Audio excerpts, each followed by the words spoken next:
Hi, Clark. Hi, Rainey. Welcome. Rainey, would you mind unmuting and check to see if you can hear us okay? I hear you loud and clear. Awesome. We got it working all right tonight. Thanks.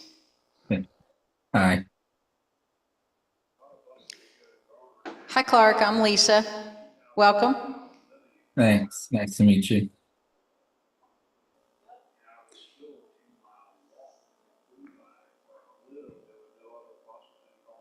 We've got a few brave souls here tonight that got out in the rain. What, 6 people? Wow. Yay. That's a good number. All right. Hopefully we'll get some more people here. There we go. They're coming in now.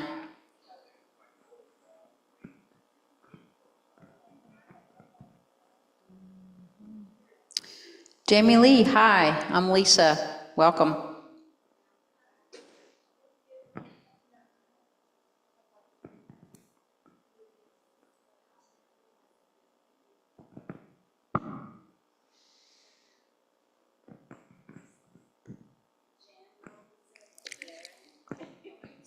We're going to break out in Imagine here shortly.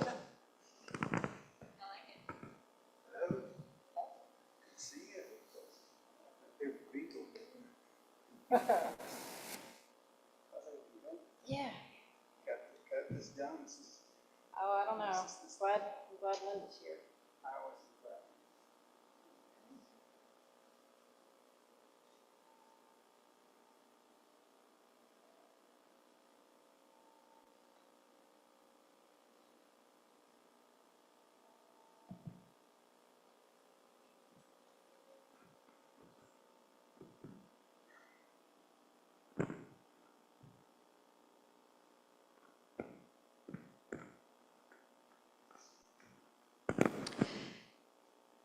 Hello, Jamie Lee. I don't know if you heard me earlier. I'm Lisa. Hi, Don. I'm Lisa. Hey, Lisa. Nice to see you. Linda is in the back in case of emergencies. Now I'm in the front. Hi. So, quick announcement. Tonight is the last night of transforming problems. Yes. Can never remember if it's thoughts or problems, but anyway. So we'll be on break next week, and then the following week we will start module 12. So we're coming up on the end of this 2-year cycle of discovering Buddhism, which is a little crazy. It's flown by. And so module 12 is Wisdom of Emptiness. We'll be doing that with Hamit. And so he lives a good distance away, so he'll be teaching from home, but we'll still, for those of you who want to, can come here to the Kadampa, and we'll also have it online on YouTube and Zoom as usual. And we're not sure how many weeks that one's going to run. It's scheduled to run 6, but Hamit may tamp it back a week or so, so I'll keep you posted with that. But don't come next Monday, take a break, and then come the following. And then since it is the last class of this module, just a quick reminder that everything we do here at Kadampa Center is free of charge. And so we do need to keep lights on, and although we have solar panels that help with that, so we're so cool. But if you can and want to give, there's means to do so either just outside the Kadampa door. There's a little drop box, or you can give online. Top right corner of the website, there's a donate button, and you can just hit that and give online. So we appreciate it whether you're here or online. If you can give, that's fantastic. It keeps our programs like these going. So, and I think that's all I have to mention. So Robbie should be coming in probably momentarily. Hello, Esther, Lou, John. I'm Lisa. As you just heard Linda, she's back there in case I screw something up big time. We're just waiting on Robbie.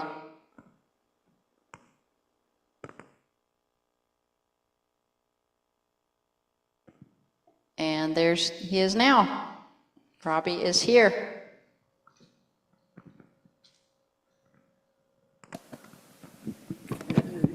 Good evening, everyone. Nice to see so many people came out on this rainy evening. I didn't know if people would be able to get here or not. Let's start with 3 prostrations. You're welcome to join in those. There's no obligation to if you're uncomfortable with that, though.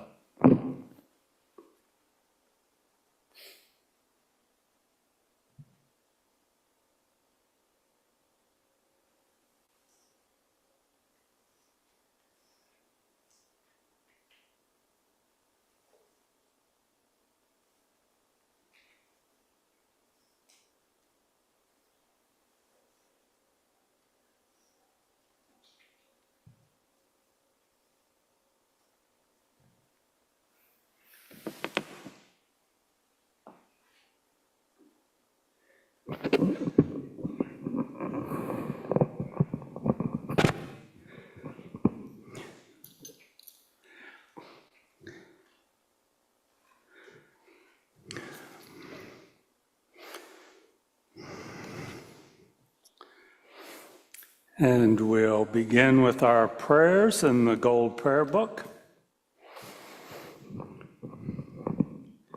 page 34 and 35. These are to help set our motivation for the discussion that's to follow. Taking refuge and generating bodhicitta 3 times in English. 4 immeasurables, 1 time in English, pausing briefly after each verse. Then the 7-limb prayer and the short mandala offering. And then we'll follow that with our first meditation of the evening.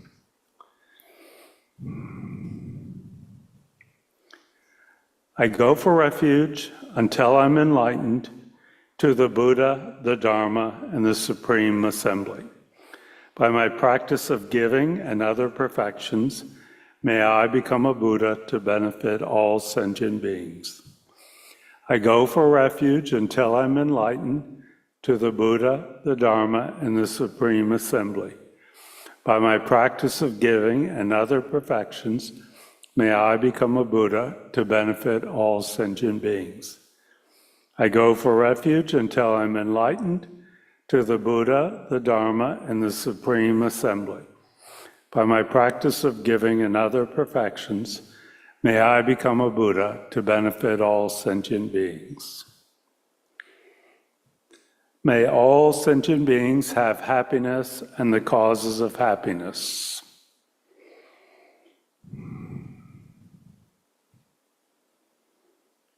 May all sentient beings be free from suffering and the causes of suffering.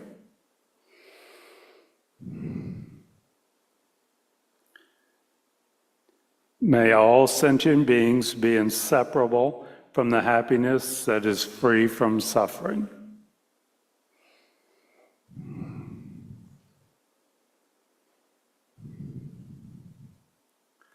May all sentient beings abide in equanimity, free from attachment for friends and hatred for enemies.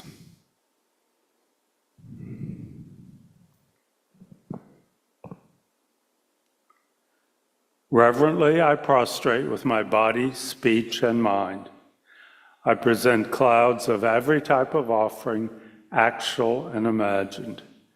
I declare all my negative actions accumulated since beginningless time, and rejoice in the merit of all holy and ordinary beings.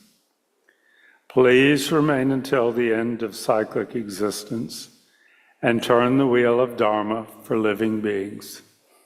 I dedicate my own merits and those of all others to the great enlightenment.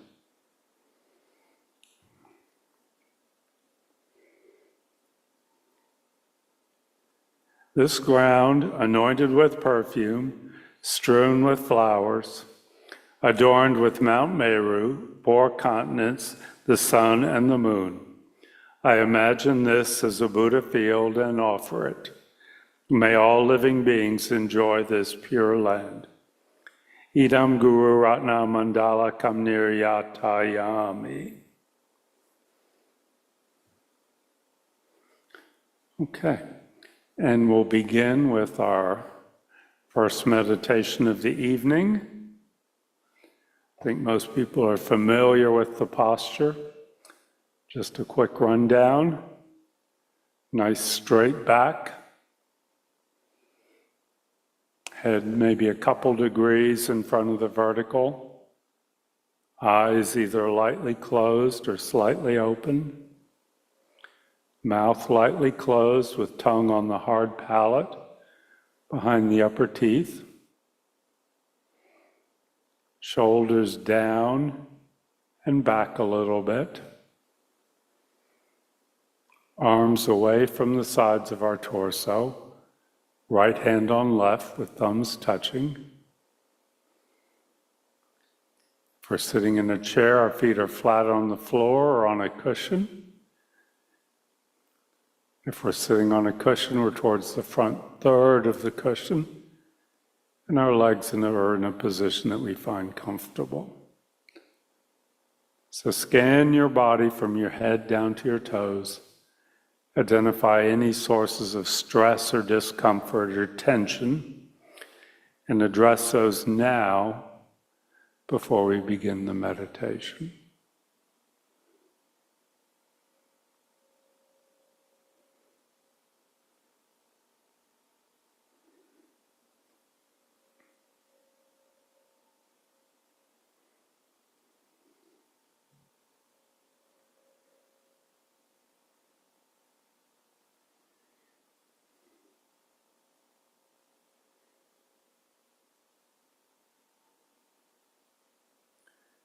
And begin by taking 3 deep breaths from the abdomen, the stomach expanding on the in-breath, and then contracting towards the spine on the out-breath.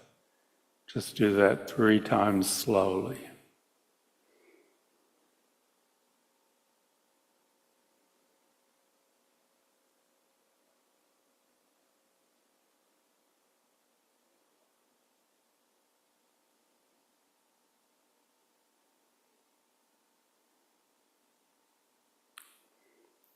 And we allow our breath to return to its normal pattern. And following up on the prayers, we establish our motivation for the meditation to follow. And as much as possible, we generate the bodhicitta motivation, the wish to become enlightened for the benefit of all sentient beings.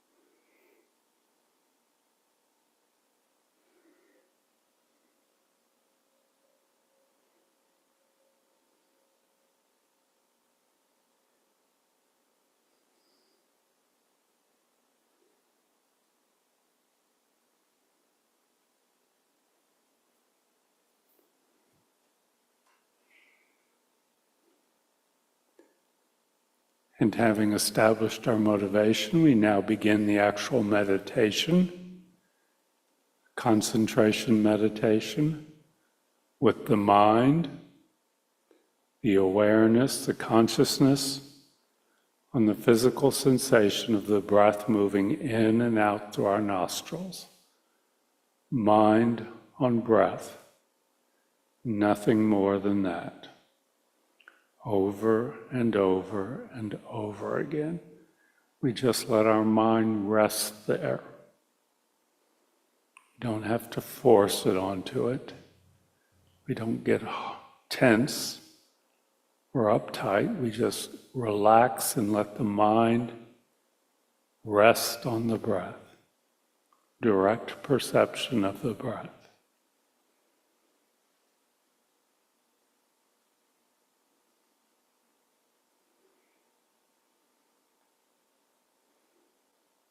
And whenever anything else comes up into the awareness, any other thought or feeling or memory or plan, We just gently set that aside and come back to the breath.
And we can finish our meditation by reading together the root text that we've been studying. So you can turn to page 161 in the Gold Prayer Book, where we have the 8 verses of mind training. And we'll read these together out loud, pausing after each one.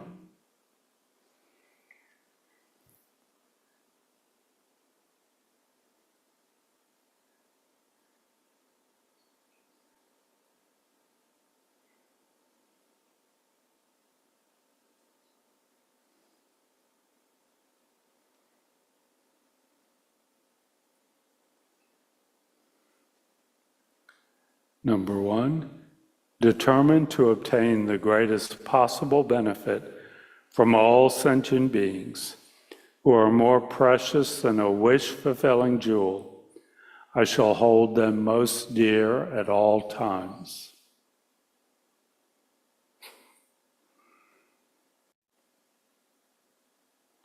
When in the company of others, I shall always consider myself the lowest of all, and from the depths of my heart hold others dear and supreme.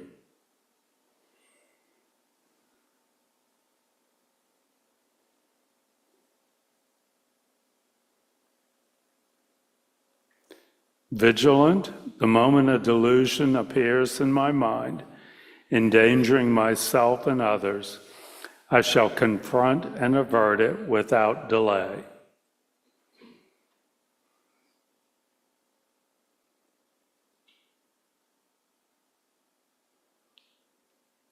Whenever I see beings who are wicked in nature and overwhelmed by violent negative actions and suffering, I shall hold such rare ones dear, as if I had found a precious treasure.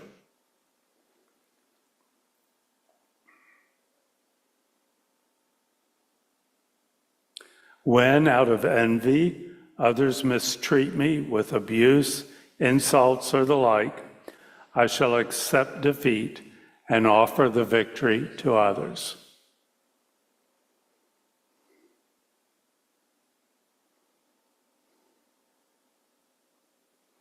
When someone whom I have benefited and to whom I have great hopes gives me terrible harm, I shall regard that person as my holy guru.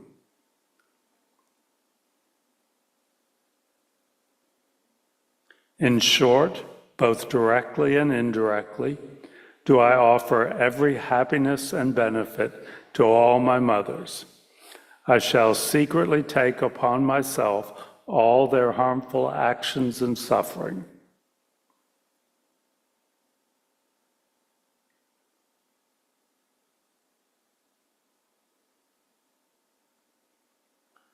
Undefiled by the stains of the superstitions of the 8 worldly concerns, may I, by perceiving all phenomena as illusory, be released from the bondage of attachment.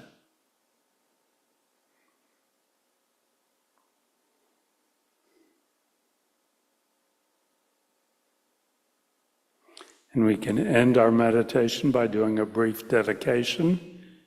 Acknowledge that we've made a positive imprint on our mind stream by thinking in this way, and may that not be lost, but may it ripen in the future in a way that benefits all sentient beings.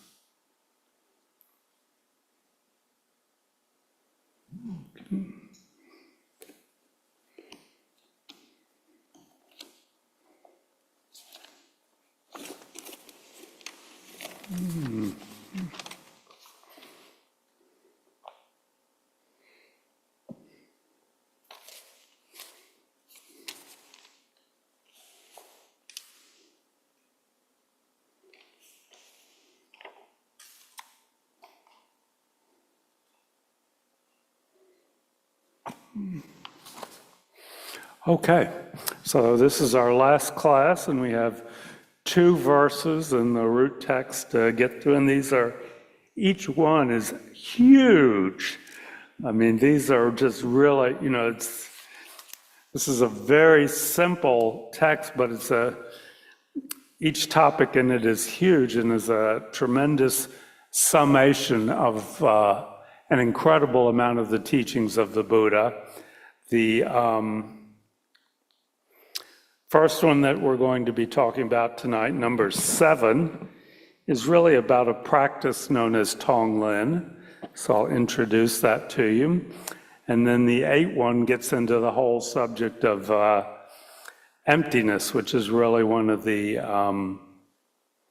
loaded terms in Buddhism that you'll hear a lot. And that in and of itself is the next module. So it's a good setup for that. It's setting you up for what Emmett is going to be talking about. So number 7, in short, and definitely it's in short, yeah, both directly and indirectly, do I offer every happiness and benefit to all my mothers.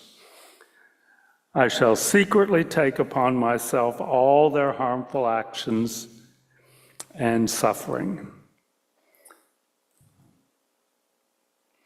Okay, so who's he referring to when he's talking about all my mothers, for starters?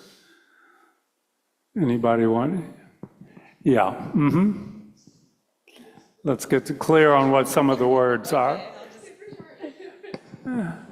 Everyone. Yeah, okay.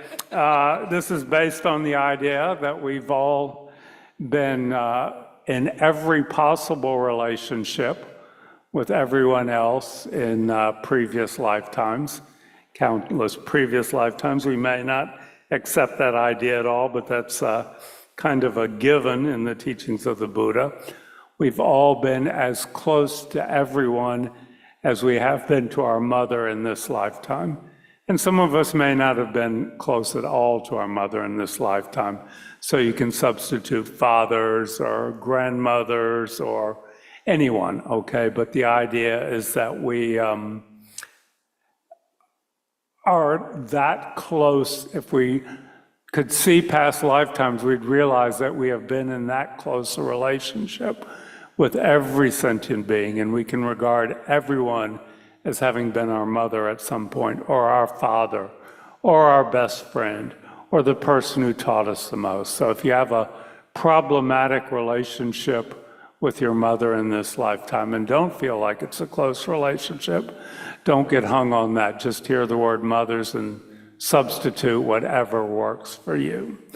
Okay, so when we say all my mothers, we're talking about all sentient beings, okay, all beings with consciousness who have some limitations on their consciousness, which is human beings and insects and beings in realms that we can't even see, okay? So we offer all happiness, let's see, all happiness, joy, whatever, all these wonderful things to all sentient beings, both directly and indirectly. What do you think the words directly and indirectly mean here? Anybody have an idea? It's not real clear. I'll just jump in and explain that. By directly, we mean when we can actually offer something to someone, like we can actually offer food or shelter or clothing or a kind word, and we can actually do it. Now, if we can't do it, we can do it indirectly, which means we imagine we're doing it. And that would apply to people that we're not in contact with, people who have died, who we want to offer things to, people we don't even know, people from previous lifetimes. Okay, so we're offering joy, happiness, any benefit, both directly and indirectly to all sentient beings, to all our mothers. So this is huge, okay? And it's almost impossible to imagine thinking that way. but this module is about training our mind, transforming our mind. So we're starting to think that way, that we offer all joy and benefit, both directly and indirectly, to all sentient beings. Okay, and there's a meditation that we do to practice this. It's called Tonglen, or taking and giving, which is what he's talking about here in the second line of this verse. I shall secretly take upon myself all their harmful actions and suffering. So Tonglen is a wonderful practice. For many people, it's their main meditation practice. They find it the most useful and the most rewarding. It's Tong, T-O-N-G hyphen L-E-N, which is taking and giving. I think that's the way it goes. I'm not sure. Or maybe it's giving and taking, yeah. I think Tong means taking, yeah. Tong, which this is where he says secretly, which doesn't mean we're hiding or doing it, but it means we're doing it in meditation. Okay, we don't go around saying, oh, I'm going to take all your suffering and I'm going to give you all happiness. This is a meditation practice in which we visualize, which means nothing more than imagine, that we're taking on the suffering of others and we're giving them back happiness, joy, freedom from suffering. Okay? Doesn't mean we're actually doing it. We're imagining that we're doing it. Okay? I can sit here and do Tonglen all day long, and it doesn't actually take away the suffering of others, but it's training, transforming my mind so that I am willing to do that, so that when I have the opportunity to actually do it directly, we can maybe be a little bit more generous, a little bit more giving, a little bit kinder. So this meditation practice of Tonglen is typically done with a visualization, and it's fairly complicated. And we won't really have much time to practice it, but it comes up in some of the other modules, so I wanted to touch on it. So we're sitting in meditation, and we visualize, and the more real we can make this, the better it's said to be. We, for example, visualize our partner in this lifetime, or a relative of this lifetime, or someone that we're close to who is having a particular problem, who is suffering in a particular way. And we can visualize them in space in front of us. And we visualize on the in-breath that we take on their sufferings in the form of black smoke. Okay, so we breathe that in. For example, if they have a physical illness, if they have some sort of cancer, we can visualize that we're breathing in black smoke that is taking that cancer from them. And we imagine that that black smoke is transformed in our torso as we breathe it in into a lightning bolt that travels down and strikes this stone that surrounds our heart and shatters it and releases clear light that we breathe out, which is freedom from suffering. So we take the suffering on, it strikes our heart, and we breathe out light that is freedom from suffering, freedom from physical pain, from emotional pain, for whatever this person needs, whatever is lacking. And we just stay with that visualization. And we can do it for one person. We can do it for many people. Sometimes, it's said that we do it for everyone who has that particular type of suffering. And it's said that if we notice a negative mind, for example, if we notice anger come up in our mind, we can do Tonglen where we take on the anger of everyone who is feeling that, and we give back freedom from anger. Okay? So it's a little bit tricky because you want to try and coordinate it with your breathing, and it can be a little bit complicated, but you visualize suffering coming in the form of dark smoke, and you visualize freedom from suffering going out in the form of clear, brilliant, clear light. Okay? Taking on their suffering, giving back happiness, joy. Taking and giving. Okay, so this is a secret practice in that we don't advertise that we're doing it. And it's an indirect practice in that it doesn't actually take away their suffering, but it's something that we can do it throughout the day with people that we encounter. It's a wonderful practice to have at your disposal. So available to you. So let's just practice that for a minute, okay? Establish your posture.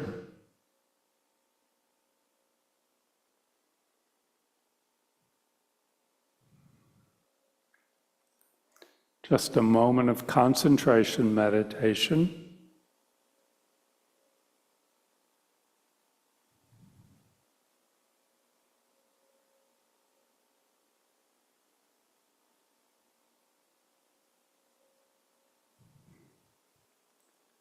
And now we visualize, which means imagine, someone we know in front of us, facing us. Someone we know who has a particular problem. It may be physical, mental, emotional, economic, whatever.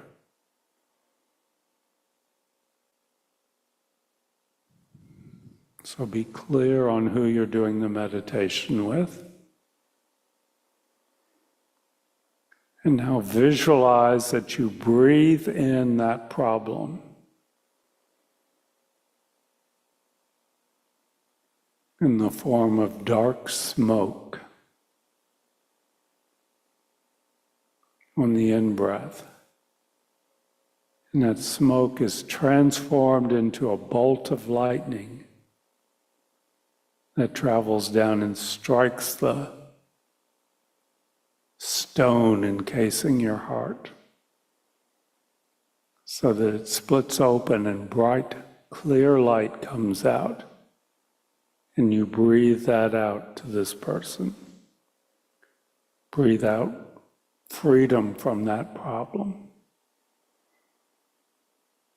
So smoke in, light out. Take suffering, give happiness.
Okay, and you can relax your concentration.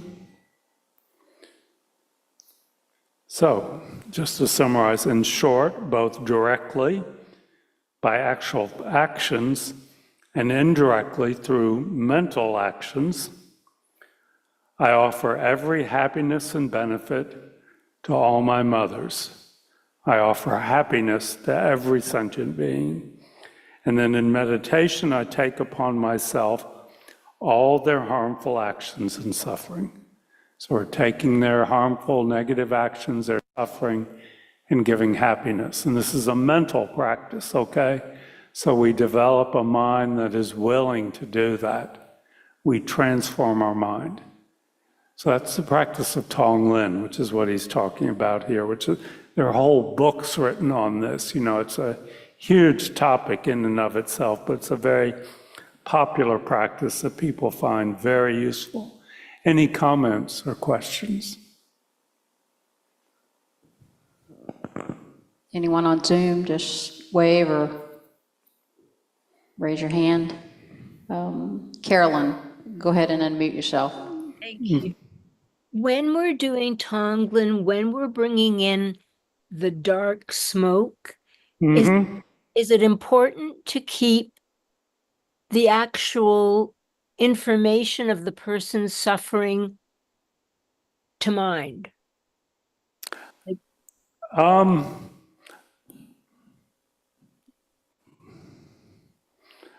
Yeah, I think so. I think initially when you start the practice, I think the more specific you can be, the more powerful it is. You know, you don't have to go into all the details or anything, but think, I'm taking on the physical pain this person is having, or I'm taking on their economic needs or whatever. So I think it is good to stay with the specifics, yeah. Thank you. Very But helpful. I mean, I'm just saying that's for me. That's the way it works. I think this is a practice that you can play around with and try different things and see what works for you individually. Yeah. Thank you. Thank you. Okay. Okay, so that's verse 7. Now move on to verse 8. Yeah. Oh, okay. I was looking at the screen. So when you mention very clearly, this is an imagining, this is a something you're imagining doing, you're not actually taking on their suffering. As lay people, are we saying that very directly in Tibetan Buddhism? Is there any kind of idea that the monks or lamas are actually able to actually physically, truly take it? No, Okay. even the Buddha can't, okay? It's up to you. You ultimately have to deal with your own suffering because that's a mental phenomena. And I think Venerable Tendrin talked about this Sunday morning. She said, you know, the Buddha can't clean your mind or remove the suffering. You have to do it on your own. So what we're talking about is transforming our mind, okay, into a mind that is willing to do that and is willing to help when we can. But the important thing is what it's doing to our own mind. Yeah, we can't remove someone else's suffering, or the Buddha would have removed ours, okay? He wishes, he would like to, but even he can't, okay? Okay.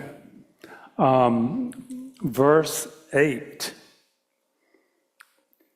Undefiled by the stains of the superstitions of the 8 worldly concerns, may I, by perceiving all phenomena as illusory, but released from the bondage of attachment. Okay, first thing, 8 worldly concerns. Anybody know what they are? Sometimes referred to as the 8 worldly dharmas. Pleasure and pain. Oh, okay, that's 2.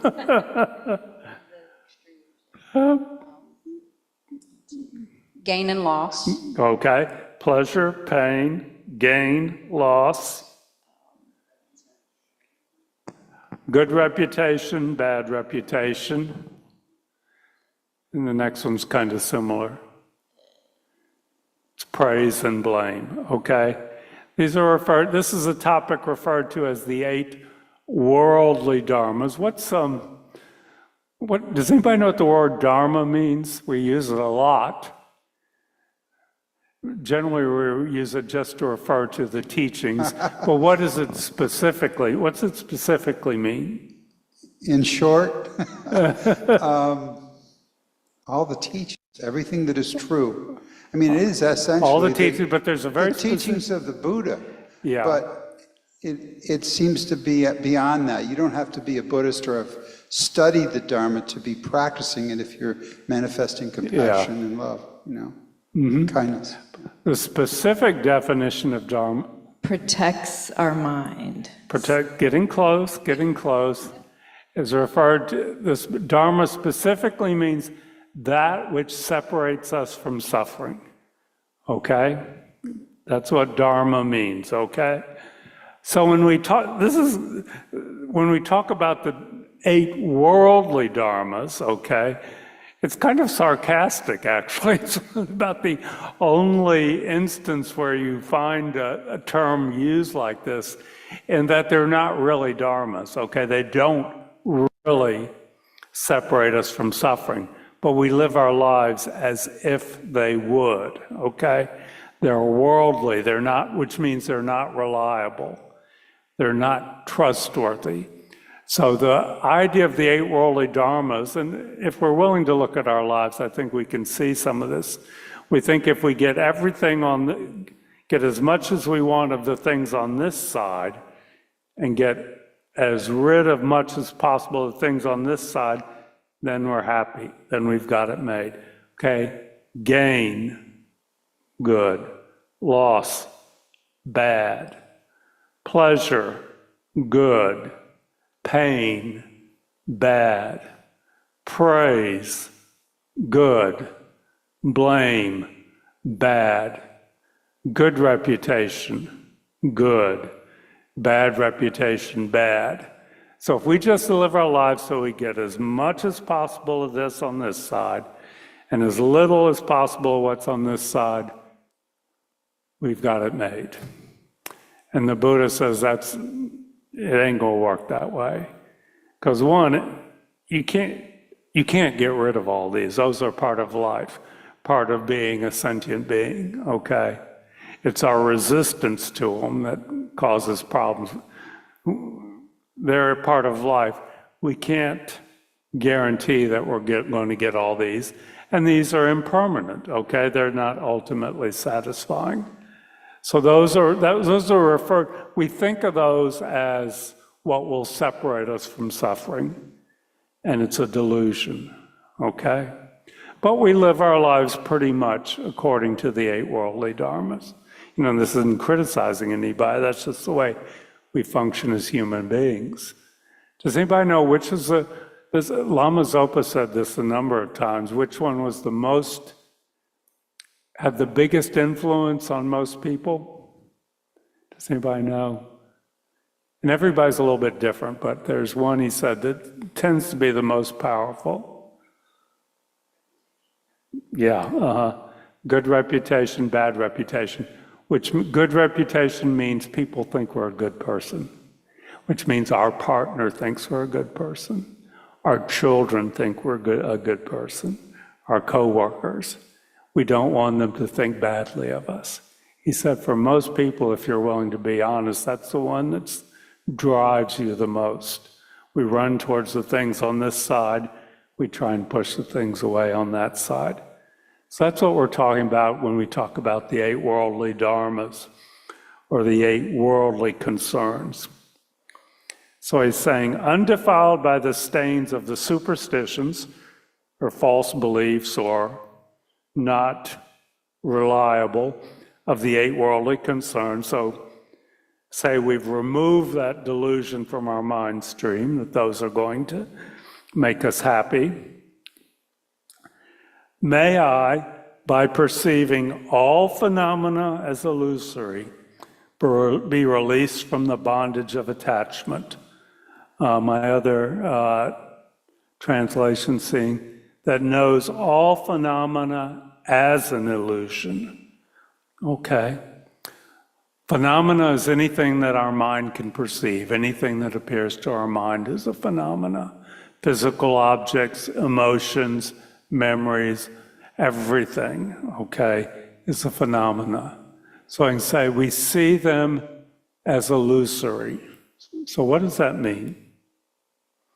Anybody want to take a stab at that? This is a huge topic. Okay. Got a brave soul.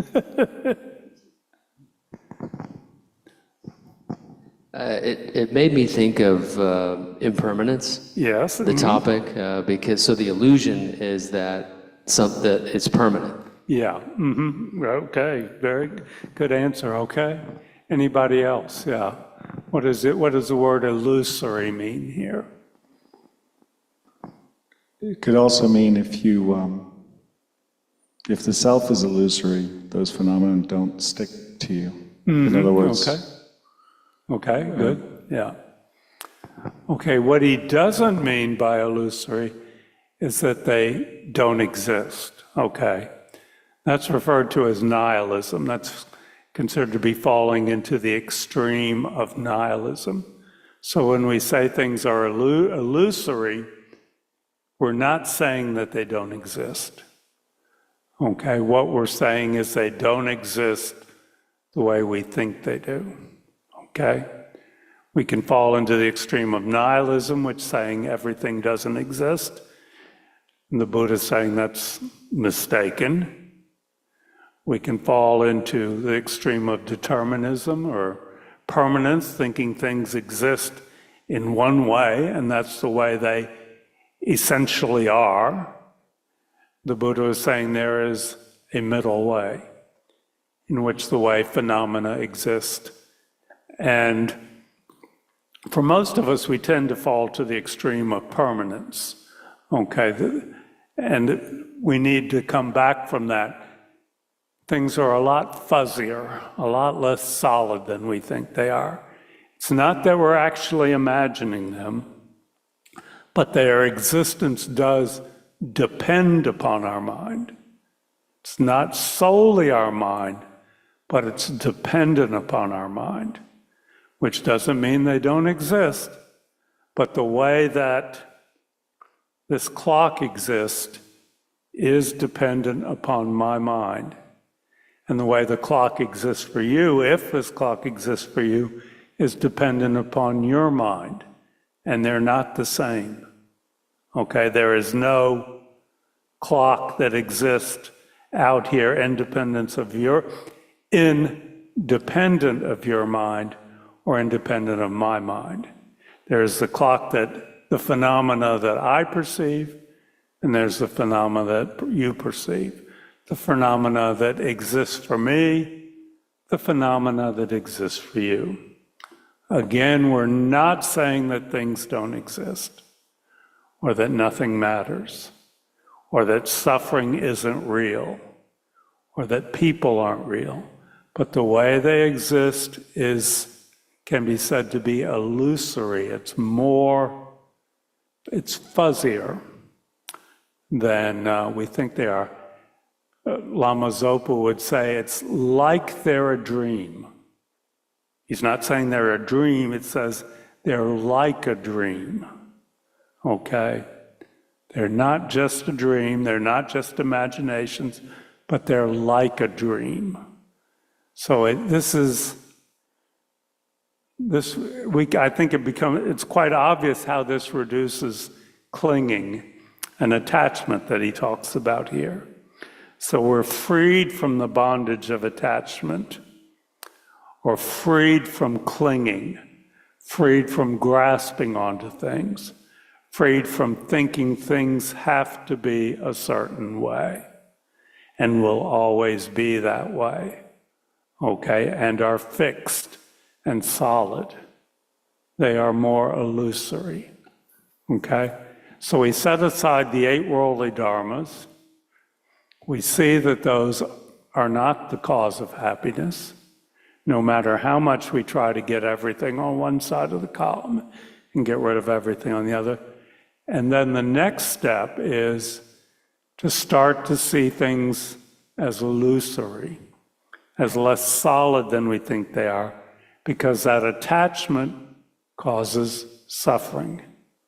When we expect things to be one way and to always be that way, and always cause certain reactions in us, that's where suffering comes from. Suffering being the mental phenomena.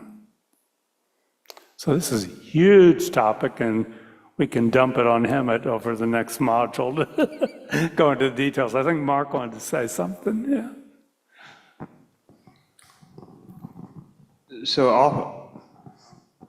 Yeah, you're on it.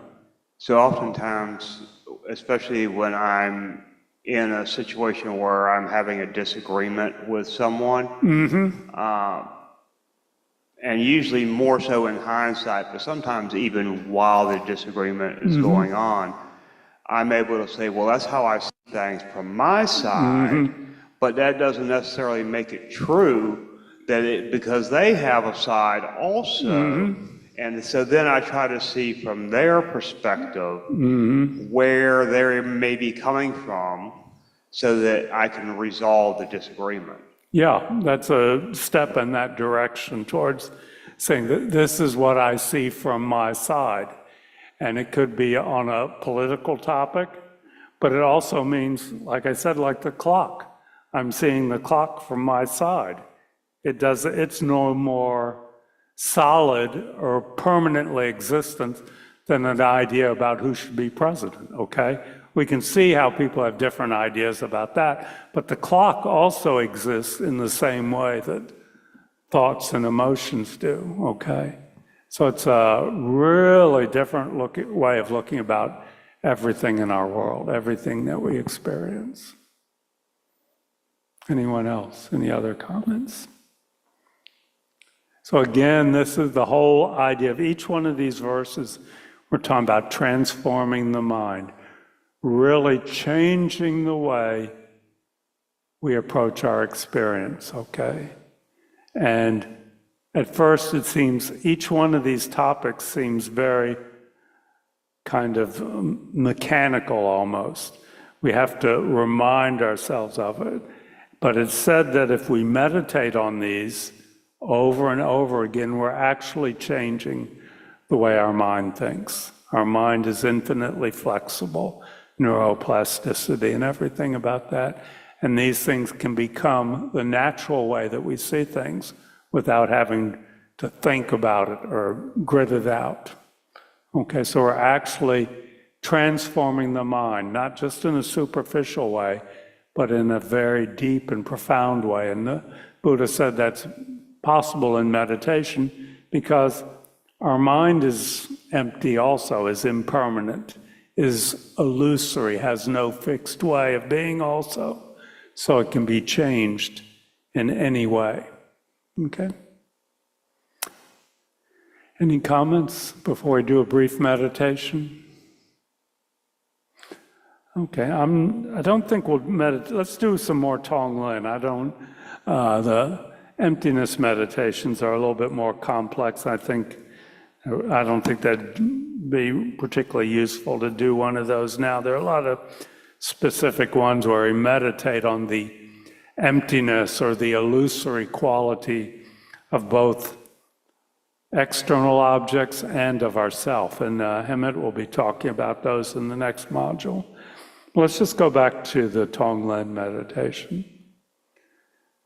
And set your posture.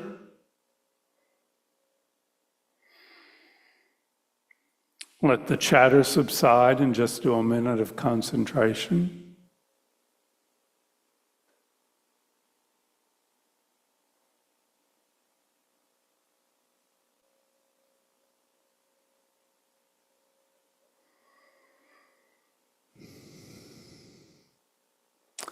And set your motivation for the meditation.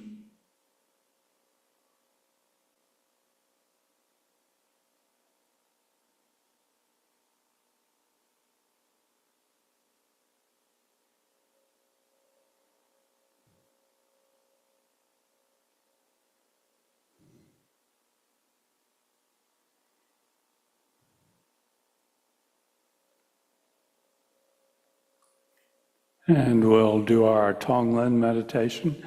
And I didn't mention this, but so we can do Tonglen with ourselves, okay? So if we're having a particular problem or issue right now, we can actually visualize ourselves in front of it and breathe in that problem in black smoke and give back happiness to ourselves. So that's a very useful meditation. So choose someone, either yourself or others, or it can be a group of people with a particular type of suffering right now.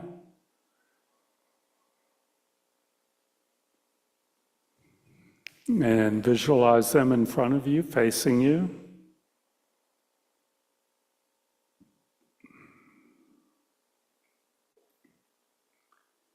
And imagine that you inhale that suffering in the form of dark smoke.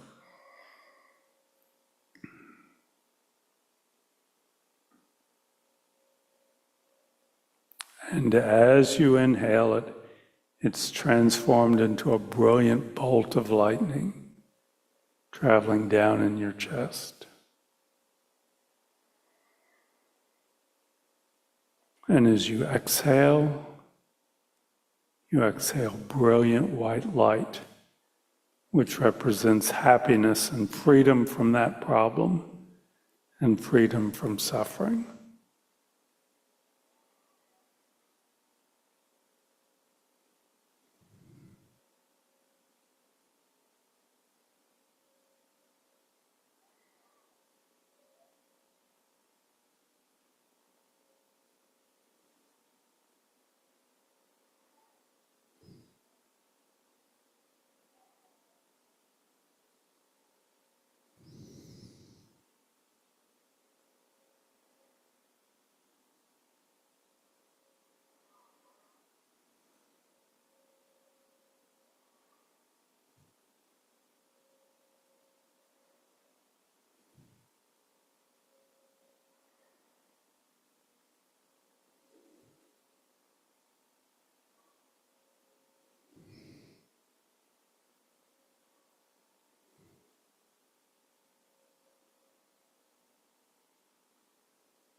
And we can do a brief dedication. Acknowledge the positive imprint that the discussion this evening and over the past few weeks has made on our mind stream. And may that ripen in the future in a way that benefits all sentient beings. Okay, well, thank you, everyone. Like I say, these 8 verses are incredibly pithy, but are really profound, and they're both practical and very, very deep, and it's worth reading over and over again. Just wanted to remind people that this Sunday is the last Sunday that Venerable Tendron will be teaching here at the center. So she'll be here next Wednesday, but we'll be saying farewell to her on Sunday, and there'll be a potluck afterwards. So hope everybody can attend, and if you can't bring food, there's always plenty of food to go around. And for those who are here in the Kadampa, please be careful driving home. The water's getting deeper as we talk.